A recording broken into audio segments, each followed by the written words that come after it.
চার আড্ডার খবরে আপনাদের স্বাগত। প্রথমেই আজকের উপনির্বাচন রিলেটেড অত্যন্ত গুরুত্বপূর্ণ ব্রেকিং নিউজ উঠে আসে। হাড়োয়ার সদরপুরে উত্তেজনা, ইভিএম বসানোকে ঘিরে অশান্তি। বিজেপি কর্মীদের সঙ্গে তৃণমূল কর্মীদের ধাক্কাধাক্কি অভিযোগ। জানলার পাশে ইভিএম বসাতে চায় টিএমসি কর্মীরা, বিজেপি কর্মীরা বাধা দেওয়ায় হাড়োয়ায় উত্তেজনা। উপনির্বাচনের সাত সকালে একদম শুরুতেই উত্তেজনা হাড়োয়ার সদরপুরে। ইভিএম বসানোকে ঘিরে বচসা, তৃণমূল কর্মী এবং বিজেপি কর্মীদের মধ্যে ধাক্কাধাক্কির অভিযোগ উঠে আসছে।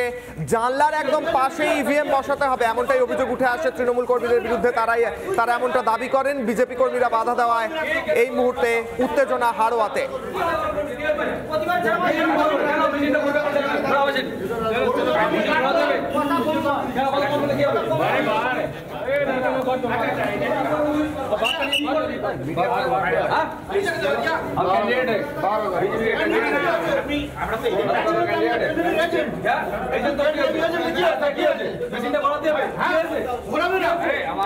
হাড়োয়ায় সকাল সকাল উত্তেজনা, একাধিক জায়গায় উত্তেজনার খবর উঠে আসছে এবং হাড়োয়ায় উত্তেজনা তৃণমূল এবং বিজেপির মধ্যে বচসা, ধাক্কাধাক্কি খবর উঠে আসছে।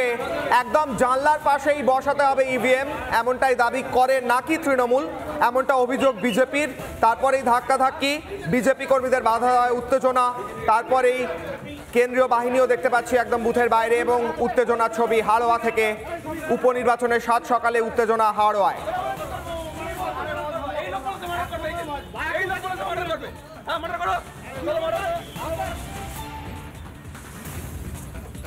প্রথমে এই মুহূর্তে যারা উপস্থিত রয়েছেন স্টুডিও আমার সঙ্গে, তাদের সঙ্গে আলাপ করাবো। ঝন্টু বড়াইক রয়েছেন অধ্যাপক, রাজাগোপাল ধর চক্রবর্তী রয়েছেন রাজনৈতিক বিশ্লেষক। প্রথমেই ঝন্টু বাবুর কাছে যাব। ঝন্টু বাবু, আজকে সকালবেলা আমরা দেখলাম সাত সকালে দু তিন জায়গা থেকে অলরেডি অশান্তির খবর আসছে। একদিকে একটি আসন ধরে রাখার লড়াই বিজেপির, অন্যদিকে বিজেপি বলছে যে তৃণমূল এইবার গোহারান হারতে চলেছে, কারণ এত আমরা দেখেছি, আন্দোলন দেখেছি, অভয়াকাণ্ড দেখেছি। আপনার কি মনে হয়, আপনার কি আশা, কত জায়গায় ভোট লুট হতে চলেছে? দেখো, ভোট লুট তো এখানে ভবিতব্য সত্য, এবং আমি তোমায় বলছি যে একটা উপনির্বাচনের মতন সামান্য বিষয় যেখানে শাসক বরাবরই ডিভিডেন্ড পায় বিভিন্ন জিওপলিটিক্যাল অ্যাসপেক্টের ভিত্তিতে, সারা ভারতবর্ষের চিত্র তাই বলে, খুব আনইউজুয়াল কোনো অ্যাসপেক্ট না থাকলে, যেমন ঠিক নন্দীগ্রামে 2007-এর পরে 8-এ আমরা দেখেছিলাম যে সিপিএম কিছুটা ব্যাকফুটে গেছিল একটা উপনির্বাচনে।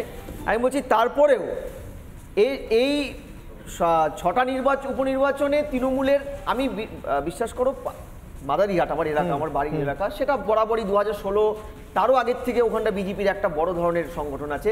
আমি বাকি 5টায় কোথাও আমি দেখি না তৃণমূলের বাইরে কেউ আছে, সাংগঠনিক বলো, প্রশাসনিক বলো, যা কিছু। তারপরেও এই ভোট লুট কেন কিশলয়? কারণ এটা একটা রোগ। এই রোগটা কিন্তু শাসক তৃণমূল পুষে রেখেছে 2011-র ক্ষমতায় আসার পর থেকে, এবং এটা হবেই। যত বেলা বাড়বে তুমি দেখবে ব্যালেট নিয়ে না দৌড়চ্ছে, কোন একটা হুসেন বলকে দেখবে ব্যালেট নিয়ে দৌড়চ্ছে, খেয়ে ফেলা, মানে এগুলো হবে। এটা প্রশাসনের যন্ত্রের পার্ট এবং পুলিশের মদতে এটা হয়। তুমি একটু আগে দেখাচ্ছিলে ওসি একজন, তিনি তৃণমূলের দলীয় মুখপাত্রের ভূমিকায় অবতীর্ণ হয়েছেন। ফলে সিস্টেমটা তো এর বাইরে কিছু নেই, অ্যাক্টিভলি প্যাসিভ থাকে তৃণমূলের ফেভারে এই পুলিশ। ফলে এইগুলো হবে। আর আমি তোমায় বলছি যে তৃণমূল যেখানে প্রশাসন বলছে 100% কাজ হয়ে গেছে, তৃণমূল যেখানে বলছে আমাদের রাজ্যে উন্নয়নের বন্যা বয়ে যাচ্ছে, জোয়ার বয়ে যাচ্ছে, তারপরে তাদের এই ধরনের অ্যাটিটিউড, এই মানসিকতাগুলো কেন? যে এতগুলো কেন্দ্রীয় বাহিনী উপনির্বাচনে দিতে হয়, সেটা ভারতবর্ষে নজিরবিহীন। উপনির্বাচন কখন হয়, কখন যায়, আমরা নিজেরাই জানি না। একটা এরকম সিস্টেম ছিল উপনির্বাচন, তো এটা প্রথম হয়নি, ঠিক আছে?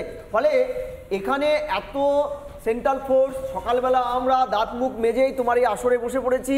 কি উপনির্বাচনে কে জিতবে হারবে সেই ব্যাখ্যায় নয়, উপনির্বাচনে শাসক কতটা ভোট লুট করবে, কোথায় কোথায় কাকে মারবে, বিরোধীদের কোথায় বসতে দেবে না, সেই পর্যালোচনায়। এর চাইতে ভয়ানক কিছু হতে পারে? ঝন্টুবাবু, আমি একবার রাজাগোপাল বাবুর কাছে যাবো। রাজাগোপাল বাবু, আমার মনে হয় তৃণমূল কর্মীরা খুব যেটাকে বলে না কম্প্যাশনেট, দয়ালু। ইভিএমটা একদম ঘরের ভিতরে থাকবে, শ্বাস নিতে পারবে না, জানলার সাইডে রাখলে হাওয়া আসবে, আর ভোটাররা ভালো করে ভোট দিতে পারবেন, তাই মনে হয় ওরা তাই চাইছিলেন। তাই জন্য সমস্যা সকাল থেকে যদি এই চিত্র হয়, কি হতে চলেছে নেক্সট?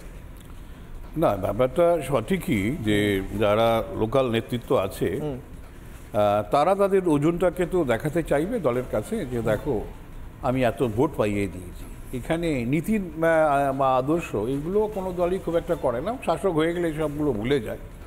এবং স্বাভাবিকভাবেই যে নেতা এর মধ্যে দায়িত্বে পড়েছেন তাকে তো এগুলো করে দেখাতে হবে যে আমি কাজ করছি এবং আমার ভোট বেড়েছে, তাহলেই তার দলে তার ওজন বাড়বে। সুতরাং মানুষ কিন্তু আমি এই নির্বাচনে দুটো জিনিস দেখতে চাই, যে একটা হচ্ছে যে অভয়ার কাণ্ডে যে ধরনের আন্দোলন বাংলায় ঘটলো, এগুলো তো আমরা খুব একটা দেখিনি। সর্বত্রই আন্দোলন হয়েছে, মানুষের দুর্দশার কথা, মহিলাদের নিরাপত্তা সব কিছুই উঠে এসছে আন্দোলনে, এবং সেখানে মানুষ কিভাবে এই আন্দোলনটা দেখছে, সরকার বিরোধী আন্দোলন, তার কোনো প্রভাব পড়ে। এক্স্যাক্টলি, রাজাগোপাল একটু সঙ্গে থাকুন। আপনি বলছেন মানুষ কিভাবে এই ভোটটাকে দেখছে, আমরা একবার গ্রাউন্ড থেকে একটা রিপোর্ট নিই, তারপর আসছি আলোচনা। এই মুহূর্তে টিটপ রয়েছেন আমাদের সঙ্গে নৈহাটি থেকে। টিটপ, আমরা স্টুডিওতেও আলোচনা করছি এবং তার সঙ্গে সঙ্গে আমরা দেখছি সকালেই বেশ কয়েক জায়গায় উত্তেজনা। এই মুহূর্তে অনুপমের কাছে যাব সরাসরি। টিটপ, আসছি তোমার কাছে। কোনো গন্ডগোলের ছবি উঠে আসছে।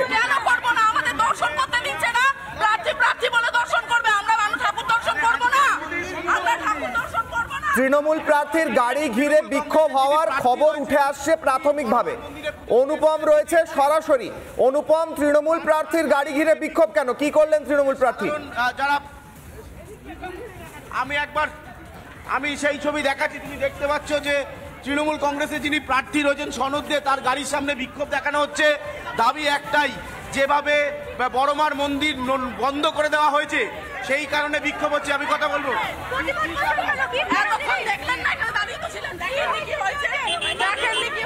বলছি মন্দির খুলবে, বললো খুলবে, বলছে মন্দির খুলবে। দেখো, আমি একবার সরাসরি আমরা অনেকক্ষণ ধরে সেই দিদি, আপনারা অনেকক্ষণ ধরে প্রতিবাদ করছিলেন। 6টা থেকে এসে এখানে মন্দিরে দাঁড়িয়ে আছে, তো এখানকার যারা মন্দিরের কমিটির লোকজন আছে তারা বলতে চাইছে যে এখানে উপনির্বাচনের জন্য মন্দির খোলা হবে না, বন্ধ, আপনারা বাড়ি চলে যান। আপনারা তাই আমরা এত দূর থেকে এসেছি মন্দিরে মায়ের দর্শন। বেশ সাধারণ মানুষ এবং যারা পুণ্যার্থী তারা বলছেন যে কেন উপনির্বাচনের জন্য মন্দির বন্ধ হবে, এই নিয়ে একটা উত্তেজনা দেখতে পাচ্ছি নৈহাটি বড়মার মন্দিরের ওখানে। আমি আরেকবার যাবো টিটপের কাছে। অনুপম, সঙ্গে থাকো, পরিস্থিতির দিকে নজর রাখো। টিটপ, এই মুহূর্তে কি পরিস্থিতি? অনুপম দেখাচ্ছিল নৈহাটির একটা অংশে বিক্ষোভ হচ্ছে মন্দির বন্ধ করাকে নিয়ে এবং তা যাতে না হয়। তোমার ওখানে কি পরিস্থিতি টিটপ?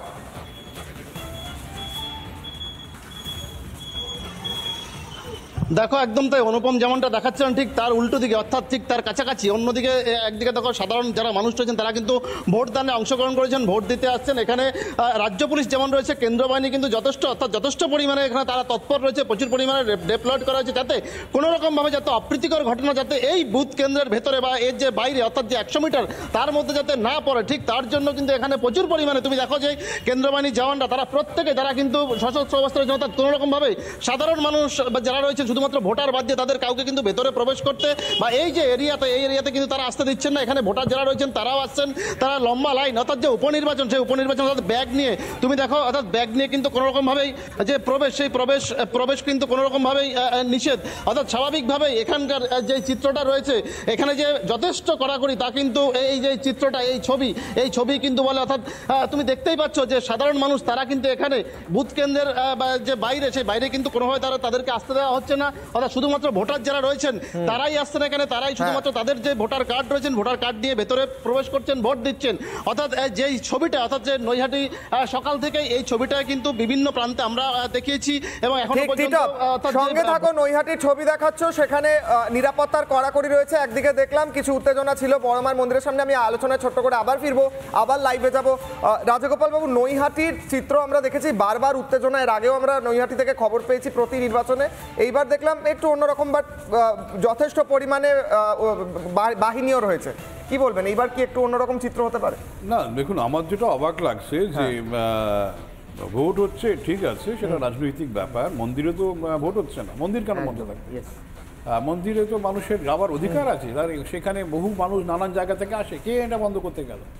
মানে মানুষের যে ক্ষোভ, সেটা আমি একেবারে ক্ষোভটাকে আমি সাধুবাদ জানাই। মানুষের দরকার, কেননা মানুষ পুজো দিতে এসছেন, ভগবানের কাছে তাদের প্রার্থনা আছে, হ্যাঁ, তারা আশীর্বাদ চাইতে এসেছেন। অথচ কেউ কোনো রাজনৈতিক নেতা, আমি জানি না ইলেকশন কমিশনের কোনো আইনে মন্দির বন্ধ করার কোনো নিয়ম নেই। সুতরাং এটা কোনো রাজনৈতিক স্বার্থে কেউ না কেউ করেছে এবং এটা গহিত কাজ হচ্ছে।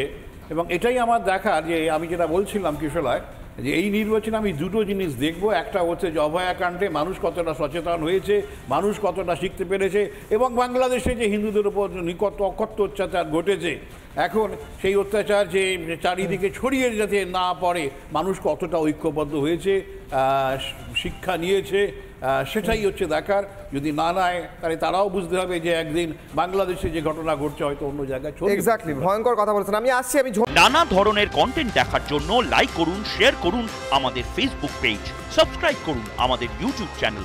পাশাপাশি অন্যান্য ব্রেকিং নিউজের জন্য অবশ্যই চোখ রাখুন রিপাবলিক বাংলায়।